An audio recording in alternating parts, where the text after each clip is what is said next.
right, everybody, welcome back to the Objective Slant. You know who I am, Michael Aaron Lloyd, and we're ready for a lot of things. There's no podium in front of me today.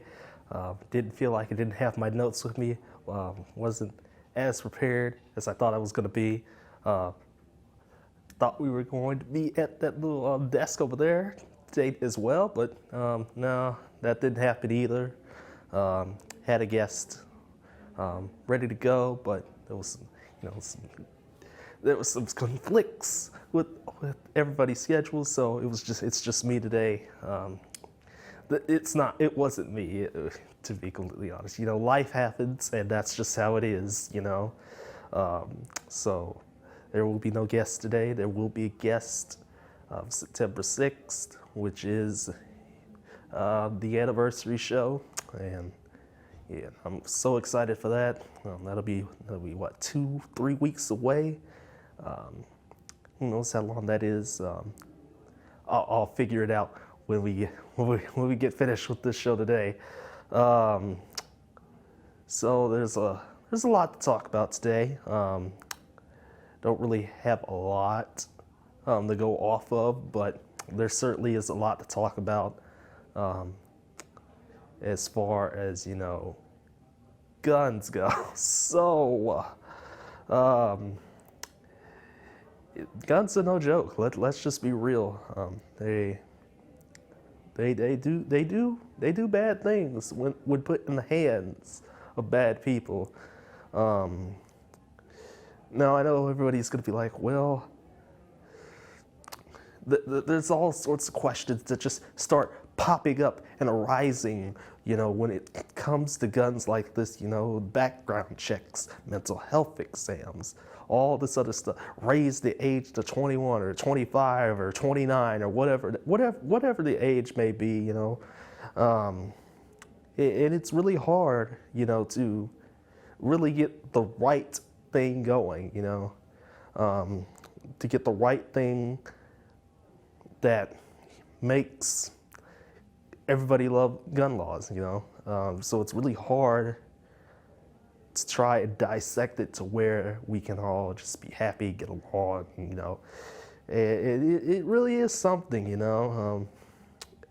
more tragic shootings happen through people that were obviously maybe they wanted to prove a point, or they were unstable or something like that in their minds. Who knows what it could be, and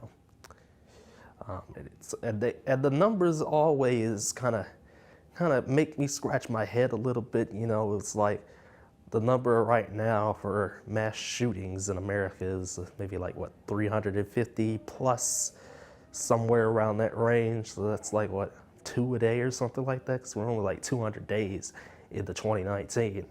So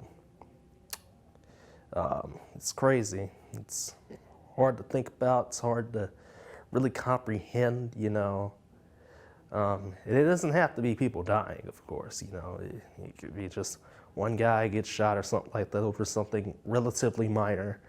But it just is what it is. It's crazy. You can't, there's no physical way to really completely take away guns. You can't. We all saw how the amendment with alcohol went way back when. That didn't work out too well. People are going to want their guns. Let's just be real. They're going to want their guns. And really, I mean, sometimes these guns, sometimes, I get the argument, well, some people just shouldn't be buying guns, and when you really look down at it, there's like very few instances when you actually need a gun. Very few. Few and far in between, Maybe, let's just go with a hypothetical scenario here. Maybe there is an intruder. He's got a gun. There's no way, maybe he cut the power or something like that, cut the power lines to where you can't call the police, or maybe he's, I don't know, captured somebody, or he's got all your electronic devices, and you're in a shootout with him or her or whatever, And, it just is what it is. You're going to need a gun for something like that. Schools don't know. Military, obviously, even though things like war should really be kind of obsolete at this point, but people are petty. People fight over anything. So, I mean, it is what it is. What else? What else? Trying to think, defending yourself and going off the war. I'm trying to really think, and I can't really think of anything else. I mean, I think that's pretty much it. Oh yeah, maybe hunting. If you live in like Minnesota or something like that, you live down there, it's cold. You ain't got no food for the winter, and you just want to go out and go hunt like some caribou or some reindeer or something like that. You want some reindeer jerky? I ain't never had reindeer jerky, but you just go out there and just get that gun, get that shotgun or whatever kind of gun it is. I'm not well versed in guns. Everybody just throws the term semi-automatic rifle out there, and you just get that shotgun, you get that deer, it betwixt the eyes or wherever you're supposed to shoot the animal to where it's humane enough for you to eat. You get that gun and you get that sucker. You get him, you take him back to your house, chop him up and whatever, make some deer jerky, make some deer stew or whatever. Boom. That's how it is. As far as, what you really need a gun for. Yeah, these shootings, El Paso, Dayton, I could name more. It's crazy. Garlic festivals, it's really something. I mean, man. So now you're probably asking, what should our government do? What should the government do? I don't know, to be completely honest. We all know Trump is not really concerned right now with the whole guns thing, and other people will push the narrative of thoughts and prayers upon you, and which isn't really going to help. But I mean, you can't really sway people from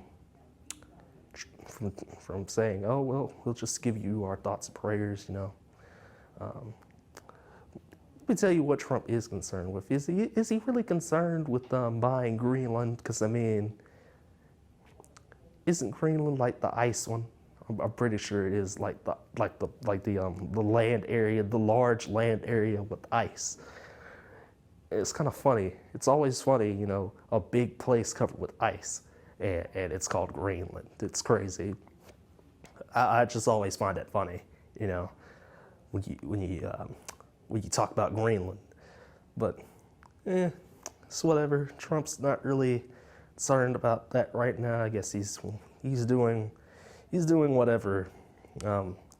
Try to get ready for 2020 and maybe impeachment before then. Who knows what the Senate and the House are cooking up as far as that goes. Speaking of the Senate and the House, what are we gonna do? What are we gonna do? They're asking themselves, what are we gonna do about these guns? And there's been some interesting policies put in, or at least tried to be put in place anyway. But it all just comes down to who the majority and who the minority is in regards to who controls the House and Senate. So that's really not going to go anywhere right now as far as reforming our gun laws. Speaking of gun laws, let's talk about Texas really quick because that's where we live. September 1st, there are some new laws coming in and that have been passed. They go into effect on September 1st, which is kind of a little bit more relaxing. I don't have all the details with me, but I do have my phone with me, but I mean, I don't feel like grabbing it. But basically the point is that, you know, guns, you know, kind of go a little lax on these laws, you know. I think there was one involving schools, and, you know, can't really do anything about it.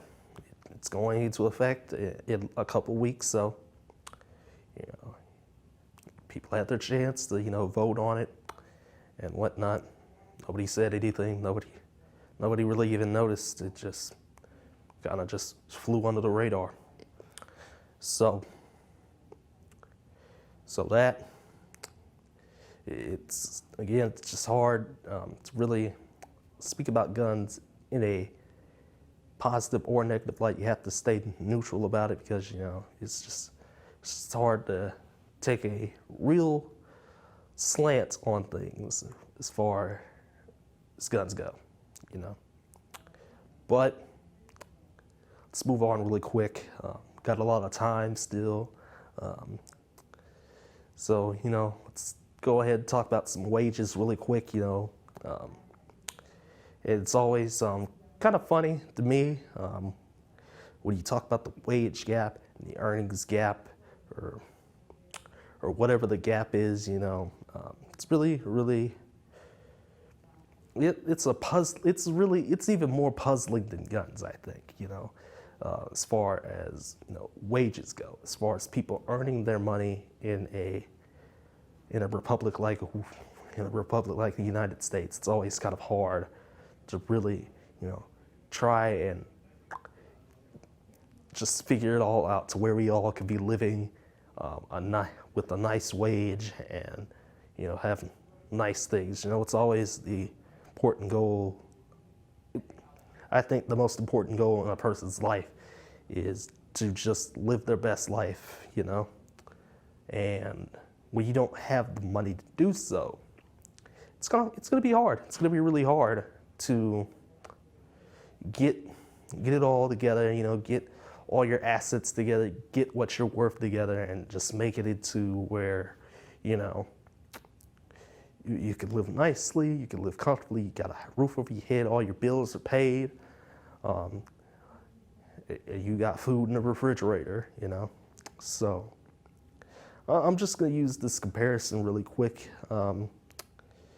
So, you know, it's still kind of summer-ish, you know, and we'll talk a little bit more about this other thing, you know, as we get closer to the end. You know, it's summertime, you know, football season's over, NBA season is wrapping up, and you know what people do if they don't watch baseball, they watch something like lacrosse or something like that, or the WNBA, or indoor football, you know. And I bring all three of these up because, admittedly, I do watch all three of them. And it's been more of an indoor football thing for me this summer, all summer long, and it's great. You know, 8 men on the field, on both sides, you know, playing in a hockey rink with the nets and the little hanging goalposts and whatnot. It's fun. It's fun. It's a fun, great, entertaining game. Wish there was a team out in Frisco, but they folded before the season ended. And that's just kind of, you know, that's just the way indoor football is, you know. So,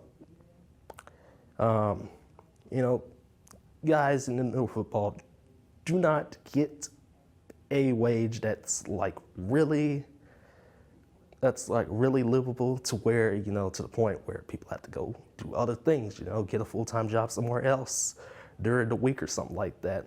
You know, some players only get paid like $250 a game. Highest level AFL, they're still around after 33 years, after so much instability, you know.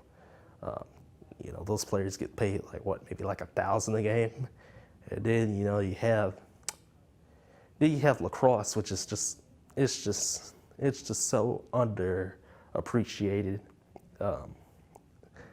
You know, it's kind of like, you know, it's kind of like the Southern Atlantic type thing, mostly. And then you got a couple of pro leagues, one that started up this year that just kind of they kind of just do like the Big Three model, where they just go to different cities each and every week, and have not really watched a game of lacrosse this year, which is sad. It's just on at inconvenient times for me, and it just is what it is. But people in lacrosse don't make living wages either. So, you have the WNBA, that whole story. People are whining about the WNBA being included in 2K20. Mostly men, whining about it, crying about it, making bad jokes that have basically died. And should never be brought back up. The whole 2K20 thing. There's been some stuff going on, with the players and whatnot. Domestic violence case that was kind of just swept under the rug mostly. And then there was not really a brawl, but I mean it was just kind of a thing that just happened during a game more recently. Involving Dallas's own Wings. Yes, I know, Dallas Wings. Can't make that up. That is the name of the team. I'm serious. But all that's going on. People get suspended, and players get suspended, and just kind of. They just don't know how to feel about it, That's it's always, it's always, hard to, really think, what can the WNBA do to get themselves back in the or at least break even or something like that. It's always hard to really think about that. I mean, it's kind of easy, but at the same time, it's kind of hard because. If you don't know, if you sat under a rock, you know that the NBA loses money trying to keep the WNBA afloat. It's been 23 years now, and it just hasn't caught on with the target demographic. WNBA is just not caught on yet with the target demographic like it should have. So I know there's a lot of young women that idolize these WNBA stars and whatnot. They want to play basketball and stuff like that. Show guys they can play basketball, but when guys and girls too, guys and gals still making terrible jokes that have the ones, the kitchen jokes, and they're just it's disgusting. But the fact of the matter is that some WNBA players make, six figures, at least $100,000. A good chunk of them, at least. The big stars, the ones that you get up and you're like, wow, I want to be like that girl someday. Six figures for a 34 game regular season, maybe 8 to 10 playoff games at that. With arena availability, kind of there, and then again not there at the same time, It's all crazy, And then the WNBA players, they're just like, $100,000, $100,000 plus is not enough for me, so I'm gonna just go to like Russia or something like that, or Spain, and crazily enough, Russians and Spaniards and all sorts of people from different cultures around the world, they like their basketball. They like their women's basketball. They really do, and they get paid. They get paid. And it's a year-round thing for them. And sometimes it can result in an injury, It just is what it is, Playing year-round basketball can really hurt your You know, your calves, your ACLs, your LCLs, your MCLs, all those different organs, and joints and muscles and stuff like that, you know, if you're not doing, you know, the right things on the court. So, I don't know. I don't know. And some people don't even play in the WNBA. Don't get six figures. They don't get six figures at all.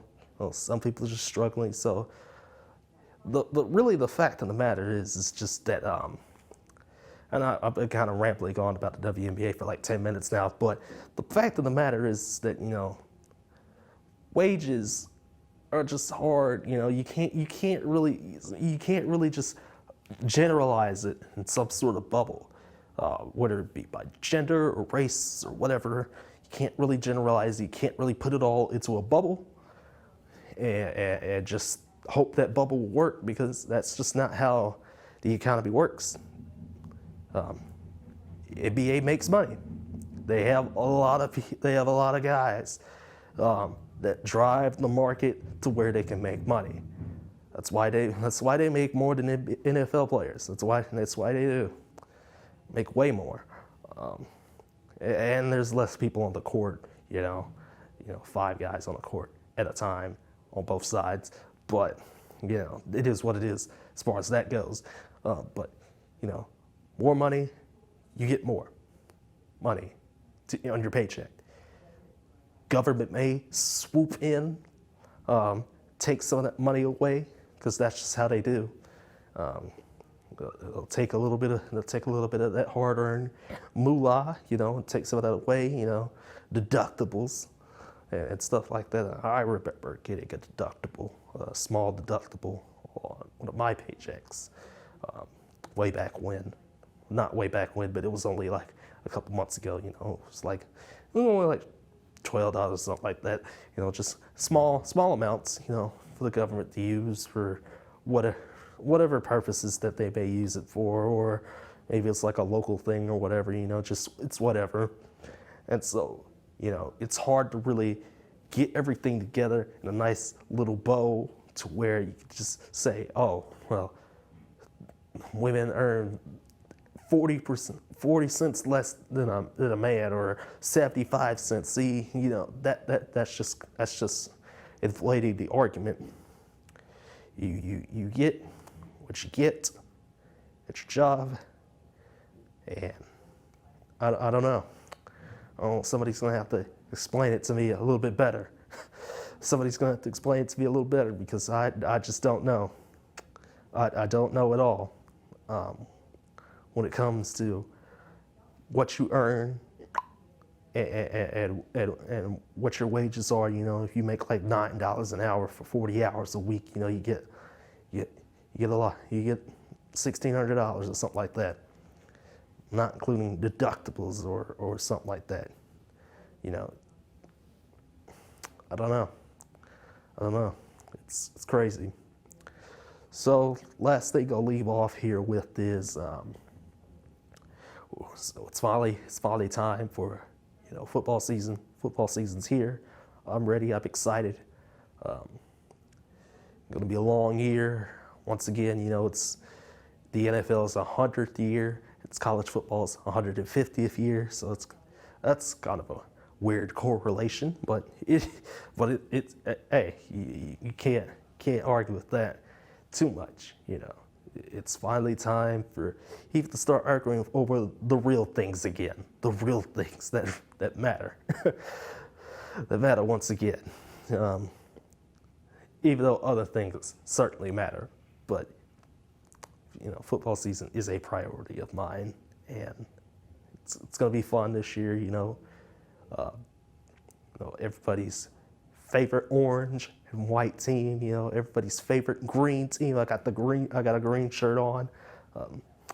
So if it's on the green screen, I may be like, you know, maybe like a part of my body is just like, you know, I don't know, like in space or something like that, you know, or there's just like a big green screen star on me or something like that because of the shirt. But that doesn't really matter. But yeah, it's football season. I'm ready for the mean green, ready for the Longhorns, ready for the boys. You know, it's gonna be fun. I can't wait. So with all that being said, everybody, I'm gonna get on out of here, skedaddle, and just make sure you watch this episode, of course, you know, and see you guys back here September 6th. Hopefully, there's a guest that sticks around this time. Well, he should be, as long as nothing happens, you know. So anyway, see you guys September 6th. My name is Michael and Lloyd signing off. Peace, y'all.